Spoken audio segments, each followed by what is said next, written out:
Welcome back, WNST, Towson, Baltimore, and Baltimore Positive. Wow, it's been a day. It's been a country. It's been 50 states since I got together with this guy. It's been a long summer around here. He has been absent in most conversations that have not been, well, at least political week. We had a lot of conversation with the political people that we put on the air at AM 1570. Don Mohler, former Baltimore County executive, most importantly, former guidance counselor to Nestor Aparicio in 1982 at Dundalk High School, joins us after, I don't even know what 6 weeks is a long time. 7 weeks, I mean, that's a long, long time in today's news cycle, Don, to know how much insurrection, treason, espionage, crab cakes, breweries, football. How are you? How was your trip, brother? Those pictures were unbelievable. Unreal, right? Returned from 12 days in Alaska. I said to you off the air, Nestor, I don't know what I expected in Alaska, but it exceeded whatever that was. I would say to anyone out there who's contemplating a trip, put Alaska on your list. People say, did you do a cruise or did you do land? And we did the land tour, which was absolutely terrific. Saw pretty much the entire country from north to south. And it was spectacular. Even when I would predict that one of your favorite stops would be a little turnoff to a little place called Tarkitna, which was the inspiration for the TV show Northern Exposure. And it is literally a town that's a couple of blocks long, and that's it. And, yeah, I mean, I've seen those kind of towns in the West, right? Like, I mean, I've traveled extensively through this country, right? I mean, in all sorts of places, driving back roads in the South and in the Midwest, and certainly out Yellowstone area, and driving through Idaho and driving through Wyoming. I've done all that. So I've seen that. But Alaska, to me, the wilderness part of it, I would think it might look a little like Colorado because of the mountainous part of it, or a little bit like maybe the fjords look to me in southern New Zealand. But Alaska is its own animal, man. And it's not on my bucket list, but it's becoming more like that. And I know I could chase the Northern Lights there too. So right. You have a Northern Lights thing about where I'm going to do that. We didn't get to do that. It is remarkable. I think you're right. So Colorado's probably a good example. I guess Oregon would be as well. There are a couple of things that stand out. Everyone, I was with my brother, sister-in-law, and Linda, and we all commented that I don't think we were prepared for its lushness, its greens. Well, the time of the year too, right? Nestor, in 6 weeks, everything will pretty much, even with global warming, for the most part, in most parts of Alaska, be covered with snow. I guess one of the things that was a bit of an adjustment, and you're not a great sleeper anyway, but to be in a state where the sun sets at 10:55, which means that at midnight, it's still bright. I mean, so you've never been anywhere in your life like that? I've never been anywhere. Oh, okay. So like a lot of places in Northern Europe, like if you're in Amsterdam, I've been to Sweden and Norway and those areas there, you will get, I mean, when I was in Amsterdam in June, Don, I was walking around 11:15 at night, and it was light out. In Alaska at 11:15, it would definitely, at this time of the year, it was still light out. Now, the flip side weird me out, though. It's lengthened. When I'm on a trip, I'm always burning when I'm on a trip, right? When I'm on a trip, I got 4 or 5 days in a place. I rage. I don't sleep. So the more sunlight for me, the better. The hardest trip I took was to Norway and Sweden in the winter one time. Okay, and the sun comes up at 9:30 in the morning, and then it sets around 2:30. Well, and by 4 it's dark again. That's a little weirder for sure. We were in Seward and really enjoyed an older couple who had a B&B, one of my favorite stops. The guy had built, when I say he had built, I mean literally board by board, he built this cottage on their property, and it was just remarkable.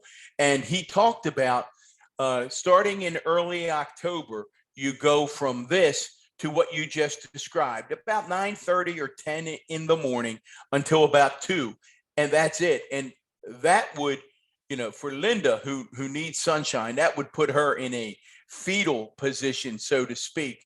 But he said, it's interesting. You get ready for it. You get your whole library stacked up. You sort of get a different rhythm, but it's a wonderful place. We lucked out on the weather, evidently, in terms of Mount Denali. And for those not paying attention, and I don't know that I knew this before I was familiar as a little kid in social studies and geography class with Mount McKinley. Well, Mount McKinley has been renamed Mount Denali in honor of its heritage. Evidently, you see it 3 out of 10 days if you're lucky.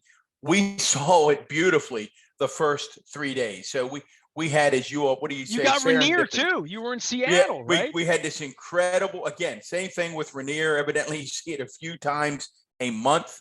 I mean, it was as clear as if I were in Patapsco State Park. So while I'm out there, you're doing the legendary crab cake tour again. And Nestor, it's such a great follow. I would say to folks, if you're not following Nestor and Jen and the daily activities of the crab cake tour, what a great travel log for our state. I mean, and you know what I was struck by? You were blown away, and you weren't that familiar with it, with Rocky Gap and Western. That was all new to you. Well, I think I told you this, and I went through it last year, and the places we're going back to that we're honestly like re-exploring. We loved downtown Frederick and didn't stay long enough last year. Isn't that a great spot? Well, when we got there, it was the end of the tour, right? So it's like we were day 28, we're tired. It was the night that the J.K. Dobbins blew his knee out, right? On the first play of the game. We were literally watching that game at the bar at the tasting room. And we didn't explore enough, and it was really busy that night. We went back and did like a night and a day in Frederick. We wound up at Monocacy Brewing, which wasn't even on the plan. We made a turn. We're like, oh, that's a brewing. Oh, that's Monocacy Brewing. Turns like it looks like they're having a party. We went. It was their 10th anniversary. So the serendipity part of this, of stumbling into places at the right place at the right time, and passing the right pie shop and getting a razzleberry pie and bringing it home with some Wise vanilla ice cream on it. Just little things we did. I mean, we went to Latrobe and saw the Steelers practice. The weather held up. It was dodgy. That was the most beautiful drive. We went into West Virginia on a recommendation from a crazy lady we met on the street in Oakland, Maryland, antiquing. She was trying to sell Dennis Colatzos a car because she had the Bronco Sport my wife wants, and she was like giving my wife an interior. This is on the streets of Oakland. We're just out in Western Maryland. She said, my daughter lives in this arts town. It's about 20 minutes out there. You should go. We're like, okay. We went. I'm eating a peach salad with the best cheeseburger I've had outside of my wife's cheeseburgers. And I want to meet the woman in the kitchen. So I want to give you the name of the town because I want to look it up again, because I don't want to get the name wrong, because it was a sleepy little town and I want to promote it because it was really cool. It is a Thomas, West Virginia. So write that down. Thomas, West Virginia. It's a little town on a creek. It's right below the highest point in the state, which is, Don, if you can picture West Virginia, here, I'll pull it up for you because I have it on the map. For anybody watching, this is why you want to watch us on TV sometimes, is doing this. So this little town here, the corner of the state, is a little rock. It's called Maryland's highest point. You pass it on the West Virginia road, on the road to this little town called Thomas. Thomas, West Virginia has a little creek that runs through it. It's an arts community. It has this farm up table restaurant that we went into. And I go in, get a burger, get a salad, get a little pop shop.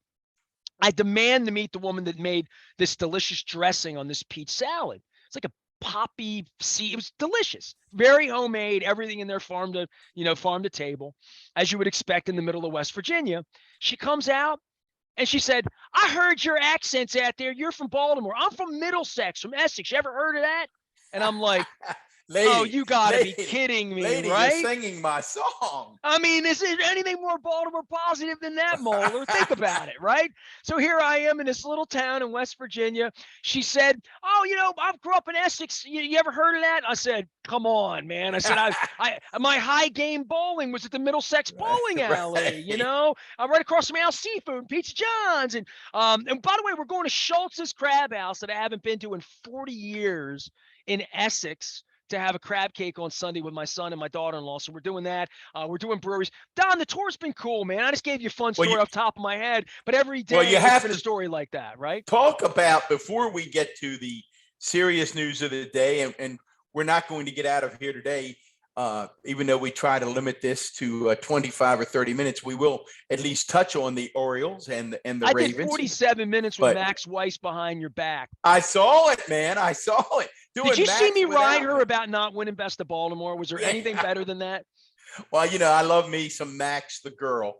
And again, I always say if people aren't getting Baltimore Magazine, they're missing out. But this is the great thing about the crab cake tour. You stumbled on a crab cake that got you as excited about crab meat as I've seen you. And that was a little crab cake in Randallstown.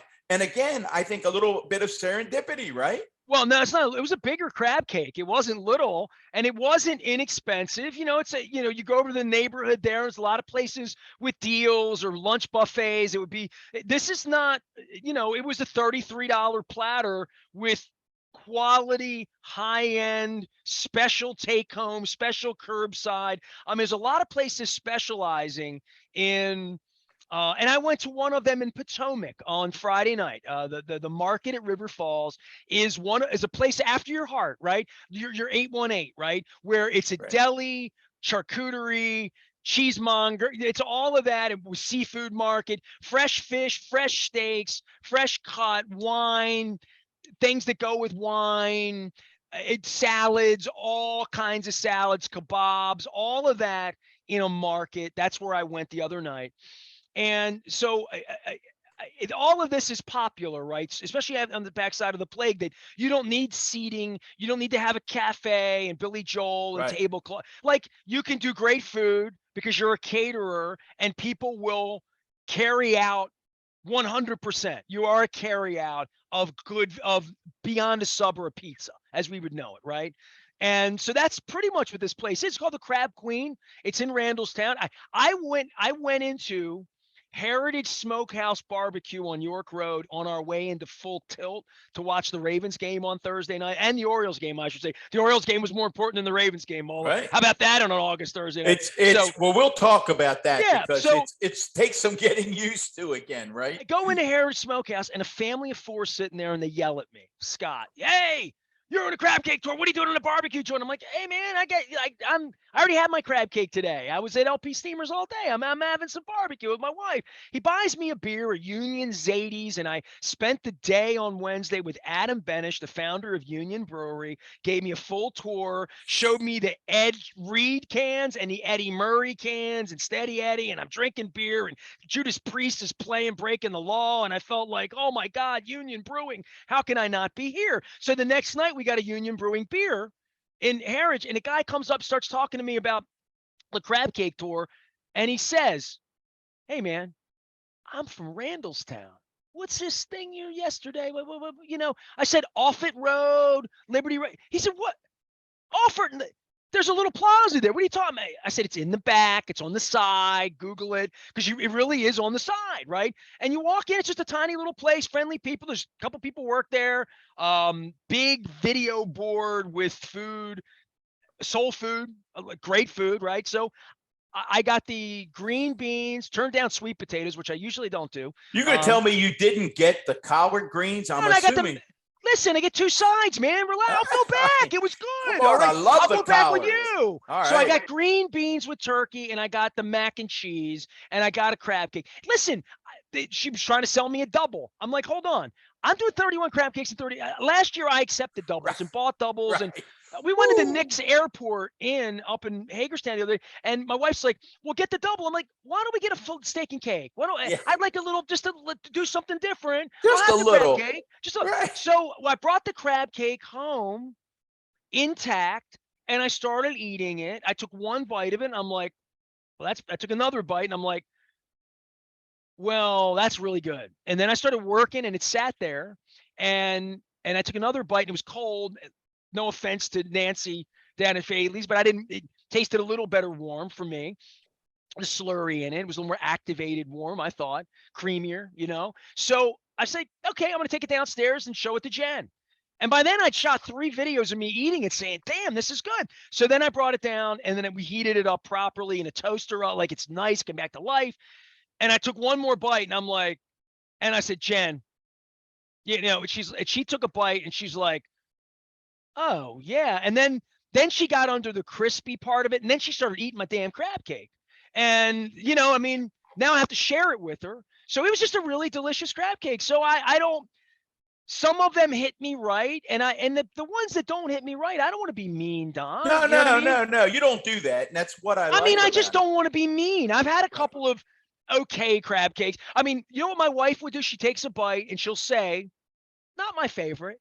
Right. That's her way of saying, it's okay. I'll eat it. Right. It's good. It's a crab cake, but it's not my favorite. That's No, her way of saying that. those of us who have been around, like you and Jen, Linda, all of us, I am real again. Would never. It drives me insane when people on message boards and social dump on small businesses, and I always think to myself, guys, these are men and women who are our neighbors. They have a dream. They are risking everything. It's an attack on the foundation of their existence. And that leads us, I guess, to all of the news, because it's that ugliness, that need to destroy, that need to feel vengeful.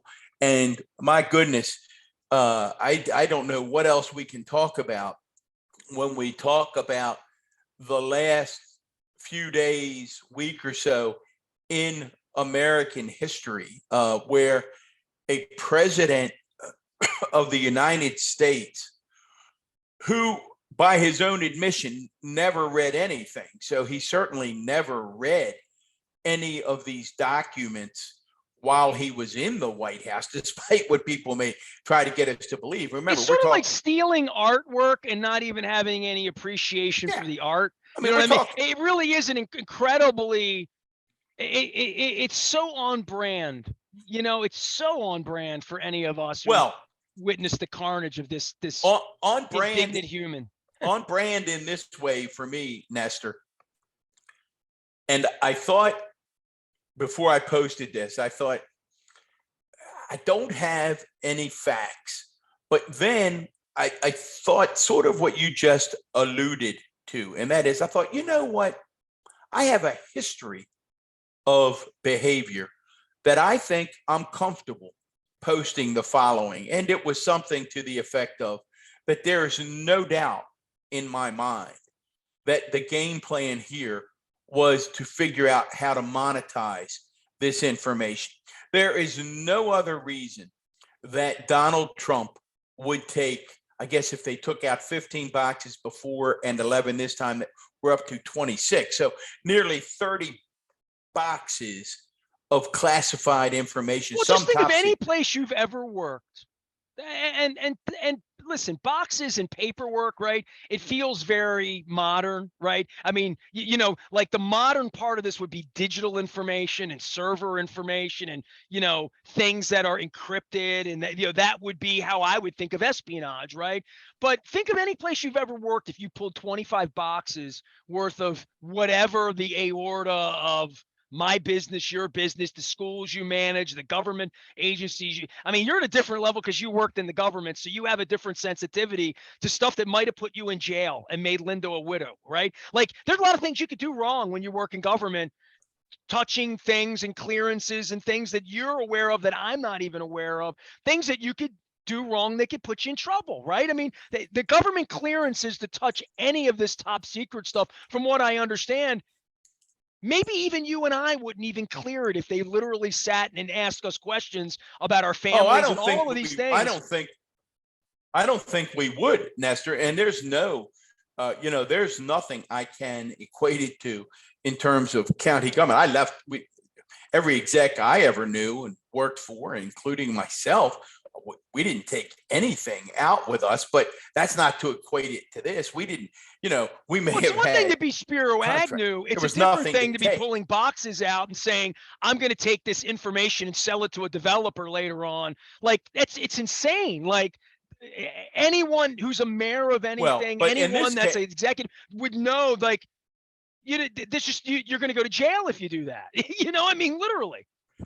and then I think, and we're all trying to unpack it, right? We're all trying to unpack it. I think the real story here that we still have not seen play out is this remarkable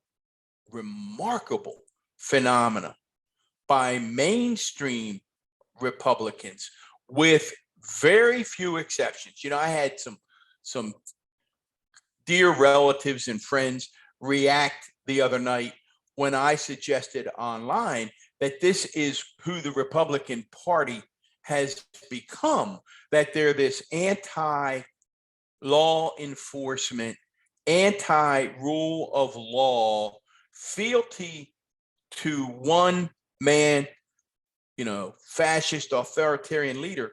And they reacted taking offense to that. And my only answer to them is, if you're paying attention, pretty much without fail, every recognized Republican leader's response to a man taking boxes of nuclear information to Florida was to and palling around with the Saudis too, around with the Saudis, the Live Tour, all that stuff. The defense of Putin, right?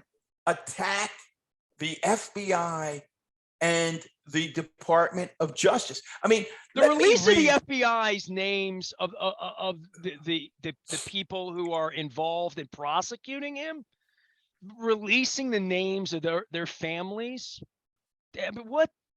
I just forget sometimes how freaking sleazy he was in the 4 years, and how angry I was every day for 48 months in regard to the carnage that this, and now this is where it leads. It's not shocking. I mean, it should be terrifying, and it should be shocking. I mean, Nestor, think about it.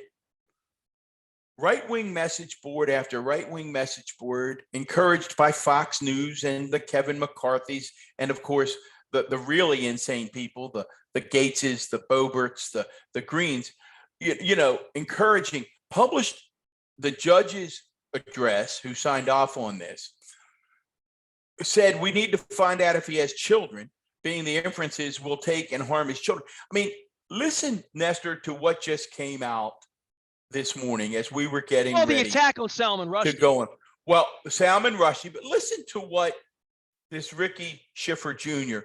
posted after the Republican leadership reacted as they did. Be ready to open fire tomorrow. Take your weapon to work. Have it in the trunk. Well, I'll be dead, everyone. Remember, McConnell, Cheney, and Pence are the enemy. So, in other words, let's go kill them as well. Kill the FBI on sight. Now, I got news for you. Kevin McCarthy, Rand Paul, each and every one of them are to blame for that. And my Republican friends, you can be as incensed as you want. They are to blame. Nestor, think about this. I think we're now, as we go to air, 48 to 72 hours after that attack.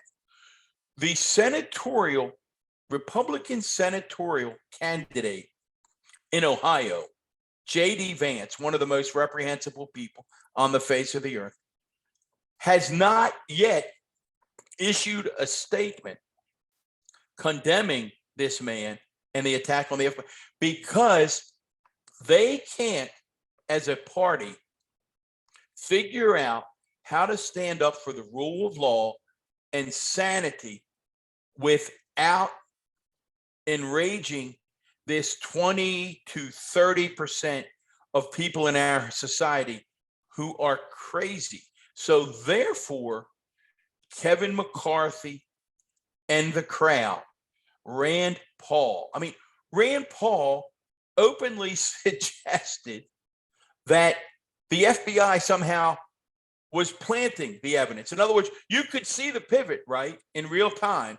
The minute they knew the boxes had been secured, well, then we better come up with another narrative, and that will be that the FBI planted the evidence, despite the fact that Trump's lawyer, I mean, think about this, Nestor. This is what makes us all shake our head, right?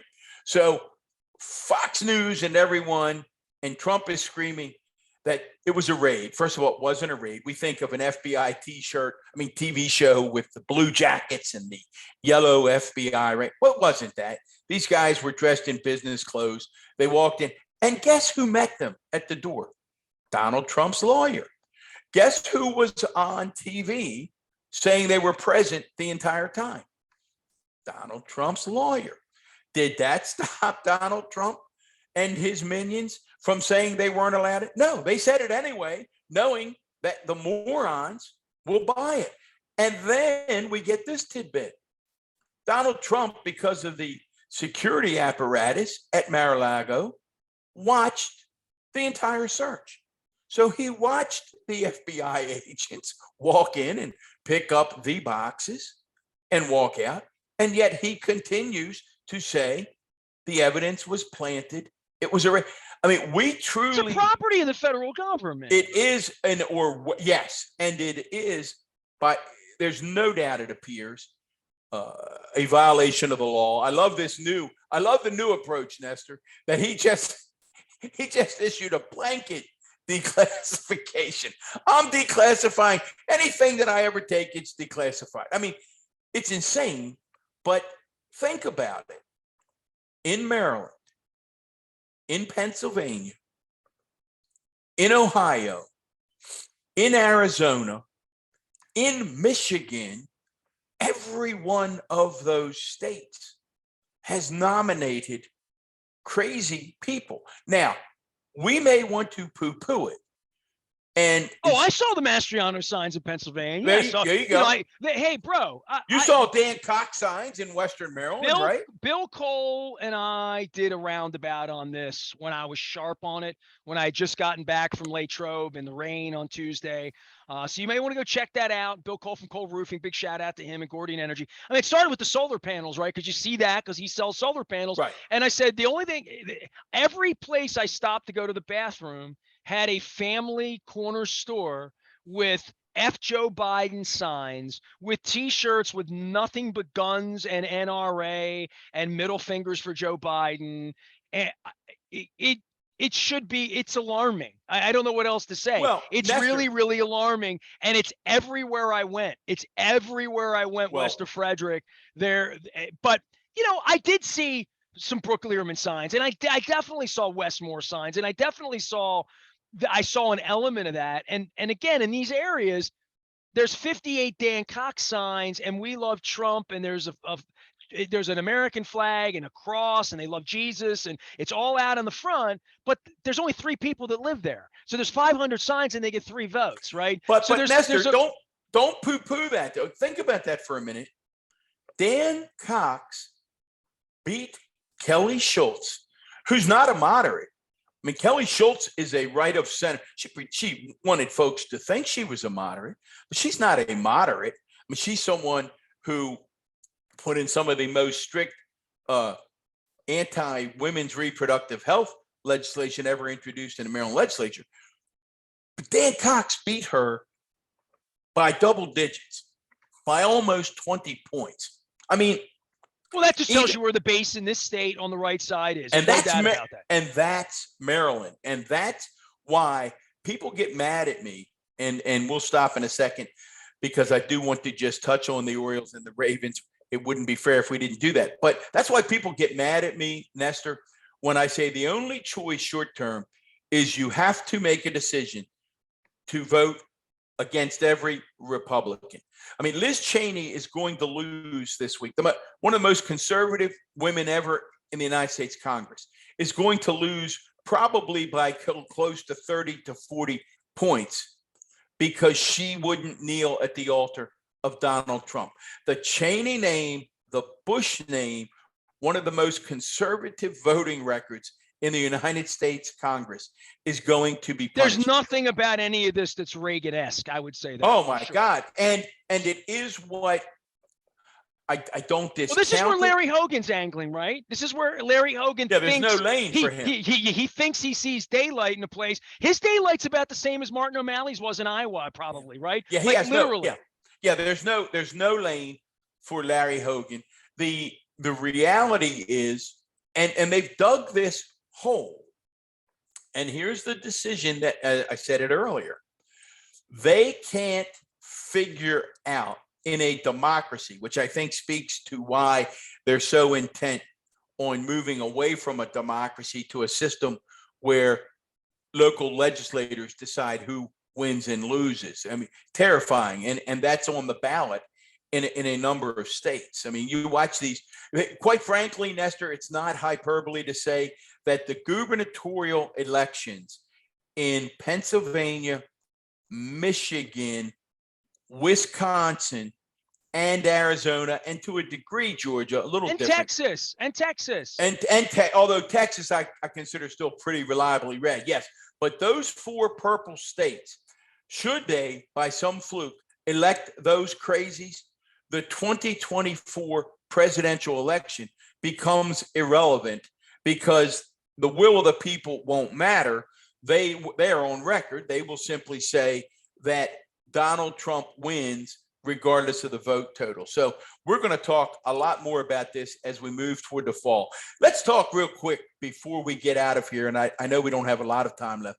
This Oriole thing, Nestor, I have been waiting for a month for the other shoe to drop.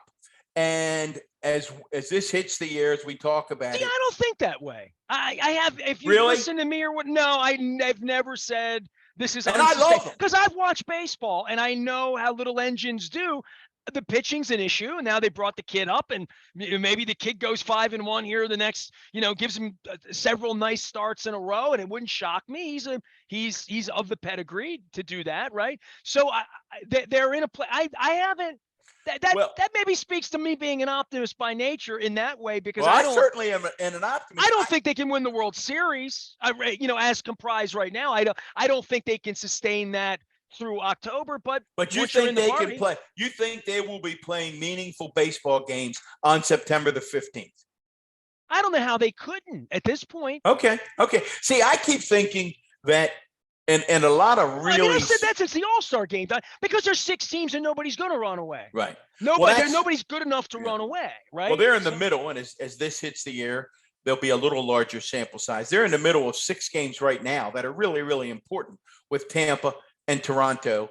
And I thought going into that, I told my grandsons, as you know, who are fanatical Oriole fans, I thought that if the Orioles were 3-3 in those 6 games, then that said to me, they will be in the hunt. And as we go to air, they've won the first game in rather remarkable fashion. I don't think I've ever seen. I expect them to split. I mean, I think they'll do better than that. I don't. Okay. No, I mean they've got whatever that factor would be that's going to make them scrappy enough to not go 2-8 in the next 10 days. I just don't think. I agree. They've got a little magic sauce, and I don't think. I mean, it's been certainly since Manny. I don't remember a kid that's made more of a difference in a lineup than Adley. I mean, you and I, Nestor, watched a lot of baseball. We watch it much closer than a lot of casual fans. I mean, we really watch it and study it. I don't think it's an exaggeration. I was trying to think, and you're good as a historian. Who in your life, maybe Ken Singleton as an Oriole, who in Oriole history has had a batting eye like Adley Rushman? I've never seen a kid only hit really hitters' pitches and lay off the pitch an inch outside. Palmeiro and Alomar were technicians, in that way. I mean, just from and I used to stand behind the batting cage with those guys back in the day to get there early and watch BP and watch Palmeiro, who's another guy like that ethically not worth a bag of donuts to me, right. But from a baseball technician, I mean, I watched Tony Gwynn do it out in San Diego. It was like going to church, right? So, watching those guys. He would be a great example, right? Well, guys that were just great hitters or had a great eye. I'm trying to think of other selective players at the plate or guys that drew walks. I mean, anybody. Yeah, Singleton. I mean, again, Singleton certainly was classic at that. Now, here's the thing that's interesting to me, and people can go back. I actually feel pretty good about this. They can go back and look at my Facebook feed a couple of weeks ago. The first day, a couple of weeks ago, that Hyde put Rushman in the 2 slot, I put on Facebook that my gut says this may end up being a very significant move. I think he is an perfect number 2. The guy sees 5 or 6 pitches every at bat. And now they've added this kid Vavra, way small sample size, but the same kind of discipline. We pick him up along with Nevin, right? In the, I guess it was the Givens trade. I mean, Elias has done a hell of a job.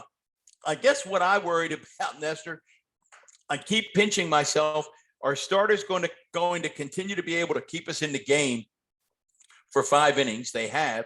And as you know, again, as a student of the game, nothing more mercurial than bullpens, right? You don't know from year to year. You could have a great bullpen last year, bring everybody back, and suddenly they have 7 ERAs. Well, the issue is also how much you're going to use it, right? And right. How early into games you're getting 5-6 days a week. If you're only getting 4 or 5 out of your starters, you're going to need more of it.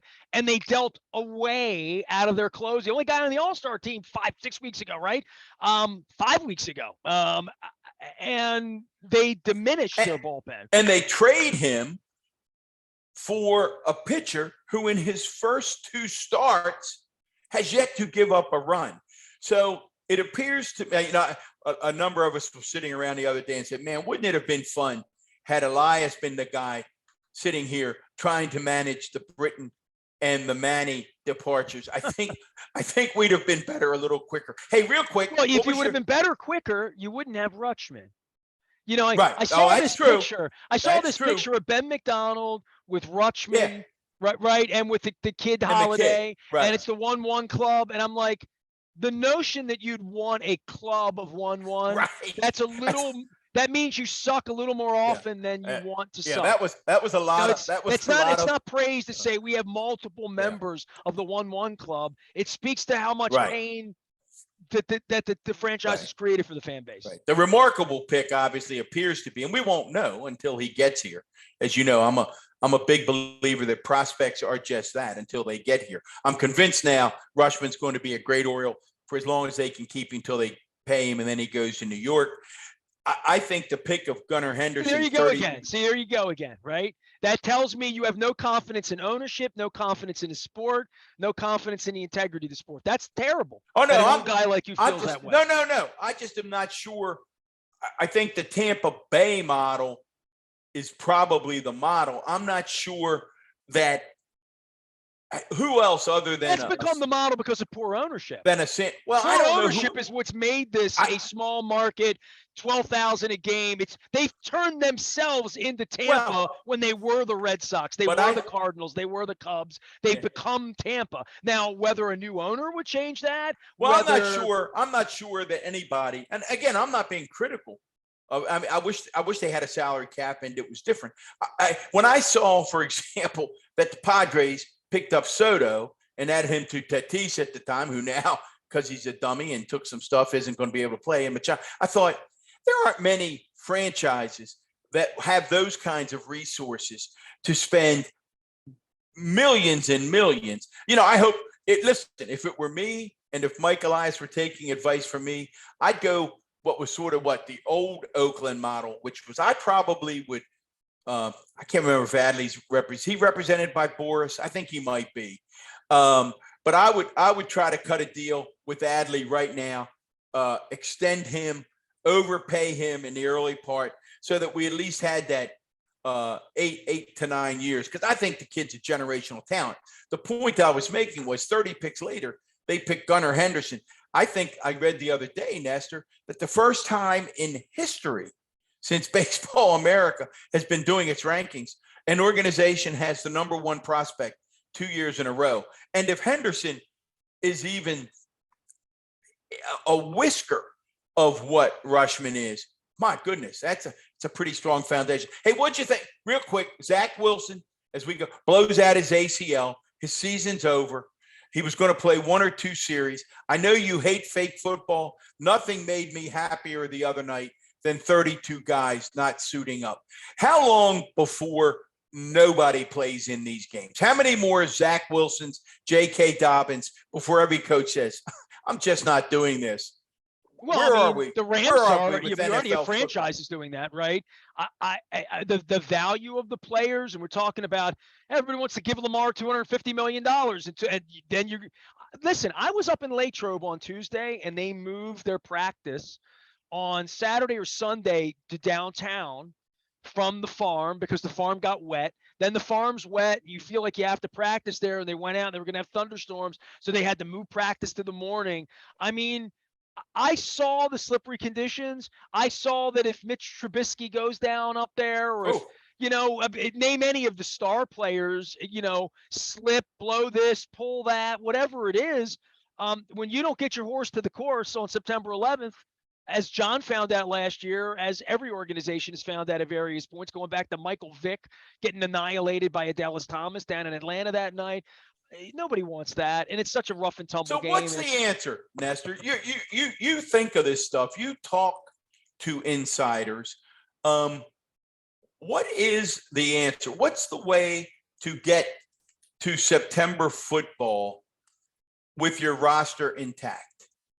Well, the way they're doing it is sacrificing guys that are going to be on a beer truck, right? Like literally. That's right? what I think. Right. Like, you know what I mean? Like that they have to put something out there with helmets on and jerseys at this point, and a heartbeat, breathing, and a pulse. So yeah, that's been. Listen, John Stedman. I bought his books. I'll bring the whole thing full circle. I went to Buddy Lou's up in Hancock. Yeah, I saw you picked Antiques. up Stedman's book. Well, so it was there last August. I said, if it's still there, I remembered it being $20. It was 10. Got it half price. Hey, John. So I picked up the book and had a beautiful conversation with the people working there. Had a delicious crab cake. Great place. Buddy Lou's Antiques. It's a must stop in Hancock, Maryland. Pull off the road, get a sandwich. You will thank me. So somebody gave me the tip last year. I took them up on it. So, I get this Stedman book. Man, Stedman, from the time I met him, 1984, whatever, Colts were leaving town then, he always railed about what a disgrace these preseason games were and charging full price. And then they became baked into the poor suckers licenses and like all of that through the history of all that. Now they're taking the games away. The coaches don't want to play. The owners don't want their quarterbacks getting hurt. That valuable property, as Roger Dorn once said in Major League. So, I would think at a point where they get 18 regular season games, no preseason games or 2, or it's going that direction. It's going to happen that way, that they can make more money by not having them. You know what I mean? You're asking me, the Ravens are selling suites and this and that, and preseason they sell commercials. I was sitting in full tilt watching TV commercials and saying, who's watching this in the third? There's nobody at the game. The vibe's bad. It's a bad optic. It's been bad for 50 years. It's like the Pro Bowl. What do you do with it when it stinks and you're trying to wrap it up and turn it into? I mean, they turned the draft into something. They've turned the combine. They can turn things into something, but fake competitions that look like strike games. I mean, that's pretty much what these are. They're almost like replacement games. They're sloppy by their very nature. At some point, they'll do away with them when they can make more money by not having them. And I don't know when that's going to be. Man, I hear you. And the last thing is, I agree with some of the analysis so far. And again, you and I will come back somewhere in the middle to the end of the season to evaluate this. Luke will evaluate it. Right now, it looks like your boy Eric DaCosta, I know he's one of your favorites. It looks like this may be an Ozzie type of draft. I mean, we've seen some, assuming Linderbaum isn't on crutches for the season, but this kid likely, boy, it looked like they struck lightning in a bottle with that kid, right? And the tackle. I said the other night, Nestor, you mentioned who watches. Well, at the beginning of the game, there was this guy that was about a foot taller than even the other linemen. And I said, who the hell is that? And it was that kid Falali, who did not look overmatched. So it looks like Eric and his team had a hell of a draft. We'll know in 6 months, but let's hope we still have a democracy when we come back next week, Nestor. It's been a crazy. Hey, who are the businesses that have stepped up to sponsor this crab cake tour? I mean, it's such a great thing. Well, Maryland Lottery's been with us. Goodwill, of course. I had Lisa Rosiniak on list. We had your buddy John Hoey on with Lisa talking about the why. John, by the way, you, me, him, Crab Cake Towson. So we'll talk about that off the air. Also, our friends at Window Nation got brand new windows in our place. Looks phenomenal. I'm sending everybody out, 866-90-NATION. They have a special financing thing going on this month that I'll be telling you about. And also the Restaurant Association of Maryland. This is your favorite, the 16th to the 25th of September. Oh, I love it. It is Restaurant Week all over the state. Love Marjorie's working with us around here all over the county. But we're getting out. We're going to be in Carroll County next week in Eldersburg. This week, Salisbury with Mayor Jake Day on Tuesday, and Mako on Friday. We got Ben Carden. We have Heather Mazier and others. Following week, we are in Eldersburg at Liberatori's on Wednesday, and then at Rock Salt Grill in Westminster. I believe that's the 25th or 26th, whatever the Friday is. Amazing. And then we have Wes Moore, the next governor of Maryland, going to be joining us for breakfast, and Costas, which is also a place in Dundalk. So, yeah, man, onward and upward. We got great guests. We got good stuff going on. I miss you. Reconning. I didn't even say this is the recon. We've been up and down the river and back and forth from travel and food and beer and crab cakes and democracy and politics and the Ravens and the Orioles. And Alaska. Did we leave anything out? I think the recon is back. Check out our buddy, Damian O'Doherty, founding partner of KO Public Affairs. I know he's going to be running around down there at Mako. So have a great trip, and we'll recon next week. I got to get Damien on the program at Mako. That's a good idea. All right, from Ocean City to Oakland, Maryland, I have been in both this week. From Cumberland to Cambridge, I have been in both this week, and had a beer and a crab cake and bought the T-shirt. I'm Nestor. We are WNST, AM 1570, Towson, Baltimore, on behalf of my partner in crime and Baltimore Positive partner, Don Mohler, former Baltimore County executive. You can follow him out on Twitter as well as on the front porch, and find him out at baltimorepositive.com.